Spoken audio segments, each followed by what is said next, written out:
নমস্কার, কেমন আছেন সবাই? আমার আরও একটা নতুন ভ্লগে সবাইকে স্বাগত জানাই। ঘড়িতে বাজে এখন সকাল 6টা, বাইরে প্রচণ্ড বৃষ্টি হচ্ছে। আর এদিকে আমি স্নান করে ফ্রেশ হয়ে ঠাকুর ঘরের সমস্ত কাজকর্ম কমপ্লিট করে চলে এসেছি রান্নাঘরে। একটু চা বসিয়ে নিয়েছি। সকাল সকাল একটু চা না খেলে মনে হয় যেন দিনটা শুরুই হয়নি। একটুখানি চা খেয়ে তারপর বাকি কাজে হাত দেবো। আর ওইদিকে মেয়ের জন্য সাবু ভিজিয়ে নিলাম। সাবুটা ভিজে গেলে দুধ দিয়ে ফুটিয়ে নেব। আর এদিকে আমি একটা মশলা করছি। কড়াইতে শুকনো লঙ্কা, গোটা ধনে, গোটা জিরে, তেজপাতা সব একসঙ্গে ভালোভাবে নাড়াচাড়া করে একটুখানি ভাজা ভাজা করে নামিয়ে রেখে দেবো। যখন ঠান্ডা হয়ে যাবে তখন সেটা মিক্সার গ্রাইন্ডারে গুঁড়ো করে নেব। আর এই মশলাটা আমি সমস্ত সবজিতে দিয়ে থাকি।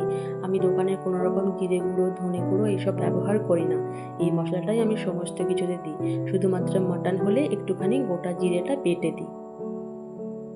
কেমন লাগলো ভিডিওটা? আজকের মতন এই পর্যন্তই। খুব শীঘ্রই দেখা হচ্ছে পরের একটা ভিডিওতে।